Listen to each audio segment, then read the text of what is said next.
ओम परमात्मने नमः। अनादित्वान् निर्गुणत्वात् परमात्मायमव्ययः शरीरस्थो अपि कौन्तेय न करोति न लिप्यते। अर्थात अनादित्वान्निर्गुणत्वात् परमात्मायमव्ययः, इसी अध्याय के 19वें श्लोक में जिसको अनादि कहा है, उसी को यहां भी अनादित्वाद पद से अनादि कहा है। अर्थात यह पुरुष आदि आरंभ से रहित है। अब प्रश्न होता है कि वहां तो प्रकृति को भी अनादि कहा है, इसलिए प्रकृति और पुरुष दोनों में क्या फर्क रहा?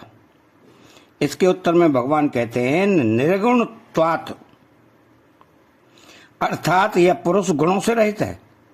प्रकृति अनादि तो है पर गुणों से रहित नहीं है, प्रत्युत गुणों और विकारों वाली है। उससे सात्विक, राजस और तामस ये तीनों गुण तथा विकार पैदा होते हैं, परंतु पुरुष इन तीनों गुणों और विकारों से सर्वदा रहित निर्गुण और निर्विकार है।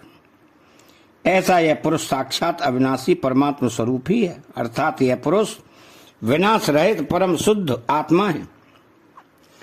तो शरीरस्थो अपि कौन्तेय न करोति न लिप्यते, यह पुरुष शरीर में रहता हुआ भी न कुछ करता है और न किसी कर्म से लिप्त ही होता है। तात्पर्य है कि उस पुरुष स्वयं ने न तो पहले किसी भी अवस्था में कुछ किया है, न वर्तमान में कुछ करता है, न आगे ही कुछ कर सकता है। अर्थात यह पुरुष सदा से ही प्रकृति से निर्लिप्त, असंग है तथा गुणों से रहित और अविनाशी है। तो इसमें कर्तृत्व और भोक्तत्व है ही नहीं। यहां शरीरस्थोपि कहने का तात्पर्य है कि यह पुरुष जिस समय अपने को शरीर में स्थित मानकर अपने को कार्य का कर्ता और दुख सुख का भोक्ता मानता है, उस समय भी वास्तव में यह तटस्थ प्रकाशमान मात्र ही रहता है।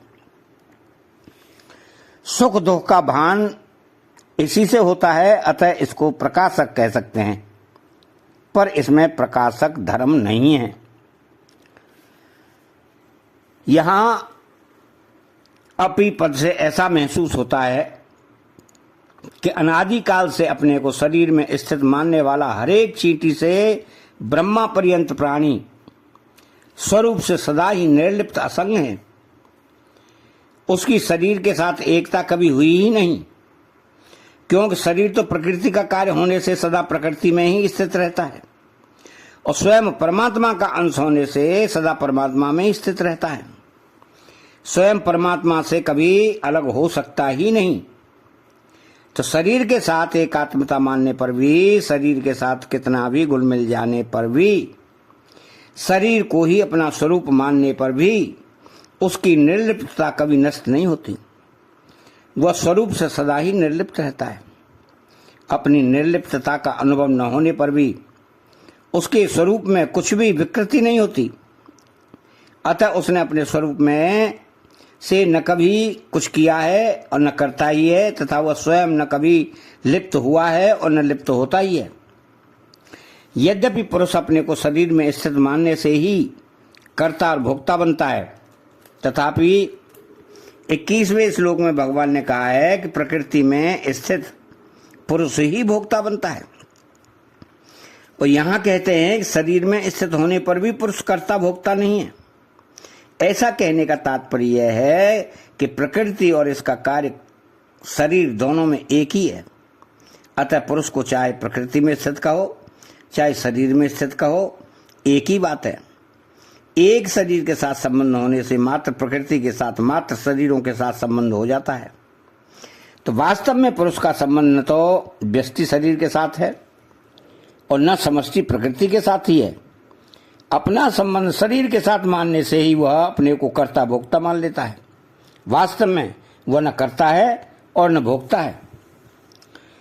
तो पुरुष अनादि है पर शरीर आदि वाला है। पुरुष निर्गुण है पर शरीर गुणमय है। पुरुष परमात्मा है पर शरीर अनात्मा है, पुरुष अव्यय है पर शरीर नाशवान है। इसलिए अज्ञानी मनुष्य के द्वारा पुरुष आत्मा को शरीर में स्थित मानने पर भी वास्तव में वह शरीर में स्थित नहीं है, अर्थात शरीर से सर्वदा असंबद्ध है। न करोति न लिप्यते, कारण कि शरीर का संबंध तो संसार के साथ है पर पुरुष का संबंध परमात्मा के साथ है। अतः वास्तव में पुरुष कभी शरीरस्थ हो सकता ही नहीं, परंतु इस वास्तविकता की तरफ ध्यान न देने के कारण मनुष्य उसको शरीरस्थ मान लेता है। निर्गुणत्वात्, स्वयं पुरुष निर्गुण होते हुए भी गुणों का संग करके बन जाता है। दिखता तो ऐसा ही है कि बंधन स्वतः स्वाभाविक है और मुक्ति कृति साध्य है, पर वास्तव में मुक्ति स्वतः स्वाभाविक है और बंधन कृत साध्य है। तो गुणों का संबंध पुरुष के साथ नहीं है, प्रत्युत प्रकृति के साथ है। इसलिए अनादि निर्गुण परमात्मा अव्यय और न करोति न लिप्यते ये स्वतः स्वाभाविक हैं। साधक को इस वास्तविकता का अनुभव करना है। जैसे मकान में रहते हुए भी हम मकान से अलग हैं, ऐसे ही शरीर में रहते हुए मानने पर भी हम शरीर से अलग हैं। तो न करोति न लिप्यते ये साधनजन्य नहीं है, प्रत्युत स्वतः स्वाभाविक है। तात्पर्य है कि स्वरूप में लेश मात्र भी कर्तृत्व भोक्तत्व नहीं है, यह स्वतः सिद्ध बात है। इसमें कोई पुरुषार्थ नहीं है, अर्थात इसके लिए कुछ करना नहीं है। तो तात्पर्य है कि कर्तव्य भोक्तत्व को मिटाना नहीं है, प्रत्युत इनको अपने में स्वीकार नहीं करना है, इनके अभाव का अनुभव करना है, क्योंकि वास्तव में ये अपने में है ही नहीं। इसलिए साधक को अपने में निरंतर अकर्तत्व और भोक्तत्व अभोक्तत्व का अनुभव करना चाहिए। अपने में निरंतर अकर्तत्व और अभोक्तत्व, निष्कामता, निर्ममता का अनुभव होना ही जीवन मुक्ति है। इसी को गीता ने स्मृति प्राप्त होना कहा है। नष्टो मोह है स्मृति लब्धा। अगर स्वरूप कार्य और भोक्ता नहीं है तो फिर कर्ता और भोक्ता कौन है, यह विचार किया जाता है। पहले यह विचार करें कि कर्ता कौन है।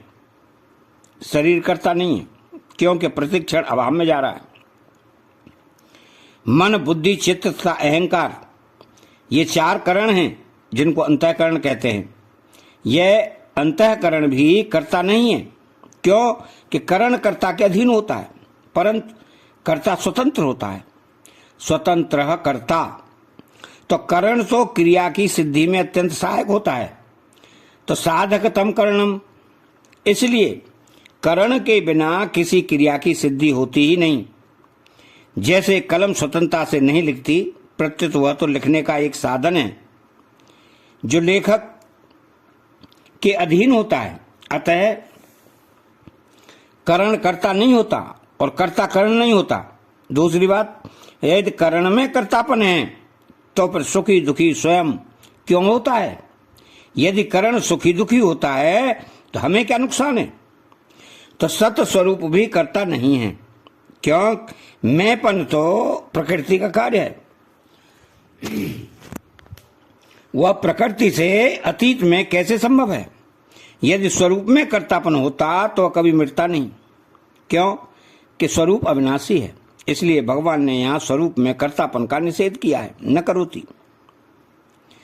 आगे भगवान ने कहा है कि जो आत्मा को कर्ता मानता है वह दुर्मति है, ठीक नहीं समझता, क्योंकि उसकी बुद्धि शुद्ध नहीं है। वास्तव में जो भोक्ता सुखी दुखी होता है वही कर्ता होता है। अब यह विचार करें कि भोक्ता कौन है। भोक्ता न सत है न असत है। सत भोक्ता नहीं हो सकता, क्यों कि सत में कभी अभाव नहीं होता। ना भावो विद्यते सतः। जबकि भोक्तापन का अभाव होता है, न लिप्यते। असत भी भोक्ता नहीं हो सकता, क्योंकि असत की सत्ता ही नहीं है। नासतो विद्यते भावा। असत में चेतनता भी नहीं है, अतः उसमें भोक्तापन की कल्पना ही नहीं हो सकती। तात्पर्य यह हुआ कि कर्तापन और भोक्तापन न तो सत में है और न असत में ही है। सत असत के संयोग में भी कर्तापन और भोक्तापन नहीं है, क्योंकि जैसे दिन और रात का संयोग असंभव है, ऐसे ही सत और असत का संयोग भी असंभव है। अतः कर्तापन भोक्तापन केवल माने हुए हैं, कर्ता मिति मन्यते। जब साधक विवेक पूर्वक शरीर से सर्वदा संबंध विच्छेद कर लेता है, अर्थात मैं मेरापन को मिटा देता है, जो वास्तव में है नहीं, तब न कर्ता रहता है न भोक्ता रहता है, प्रत्युत एक चिन्मय सत्ता रहती है। इस प्रकार अपने में कर्तापन और भोक्तापन के अभाव का अनुभव होने पर साधक मुक्त हो जाता है, अर्थात कर्ता भोक्ता नहीं रहता, प्रत्युत शुद्ध स्वरूप चिन्मय सत्ता रह जाती है। तो न करो तीन लिप्यते पदों का विवेचन भगवान ने आगे 32 में 33 में श्लोक में किया है। अतः चैनल को सब्सक्राइब करें, बेल आइकन घंटी को दबाएं और कमेंट बॉक्स में जय श्री कृष्णा लिखें। बोलो जय श्री कृष्णा।